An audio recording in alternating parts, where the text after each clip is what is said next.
राजधानी दिल्ली में अभी सर्दियां ठीक से शुरू भी नहीं हुई हैं कि दिल्ली की हवा में जहर घुलने लगा है। दिल्ली के 12,000 लोगों की जान ले चुका प्रदूषण। आंकड़ों के मुताबिक प्रदूषण के चलते सबसे ज्यादा यानी 11.5% मौतें अकेले दिल्ली में हो रही हैं। इसका मतलब है कि हर साल राजधानी में करीब 12,000 लोग प्रदूषण के चलते अपनी जान गंवा रहे हैं और पर्यावरण की जिम्मेदारी आपके जिस निकम्मे मंत्री के हाथों में सौंपी गई है उसे पर्यावरण सुधारने के नाम पर केवल पटाखों पर बैन लगाना आता है। प्रदूषण को लेकर लापरवाही।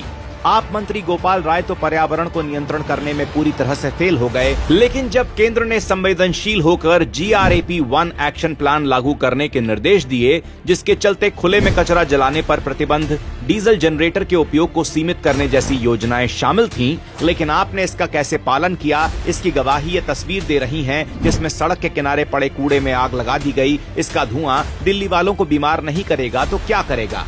वहीं कुछ महीने पहले ही नेशनल क्लीन एयर प्रोग्राम की रिपोर्ट में खुलासा हुआ था कि दिल्ली के प्रदूषण को खत्म करने के लिए जो फंड केंद्र की सरकार की ओर से अब तक जारी हुआ है, केजरीवाल की निकम्मी सरकार ने उस फंड का 30% भी अब तक खर्च नहीं किया है। यानी 42.69 करोड़ रुपए में से सिर्फ अब तक 12.6 करोड़ रुपए खर्च हुए हैं। सिर्फ यही नहीं, पंजाब जो कि आप शासित राज्य है, जहां पराली की सबसे ज्यादा समस्या है, वहां भी केंद्र द्वारा आवंटित फंड का केवल 30.6% ही खर्च हुआ है। यानी काम करने से तो गए, ऊपर से जब उनका काम केंद्र सरकार को करना पड़ रहा है उसमें भी सेंध लगाने लगी है आप।